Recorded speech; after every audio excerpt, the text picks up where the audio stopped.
Ugali ni mambo matamu sana, hata watoto wakiangalia ugali ni tamu sana kwa sababu hiyo. Mwambie ugali imeiva. Asante. Ugali iko choto hapa. Iko choto, mambo iko tamu. Ni mtangazaji wenu. Kutoka tena Senior chef. Chef Koinanga.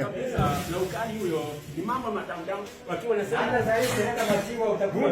Ya mitambo alikuwa anatamini ajake hiyo maziwa alikuwa tamu sana. Hii kijiko si ya mchanga. Kijiko waambie si ya mchanga. Ugali. Ni ugali ya mjanga kijiko ni tamu ya kutoa ugali sembe inajulikana kutoka kwa Mwiko. Acha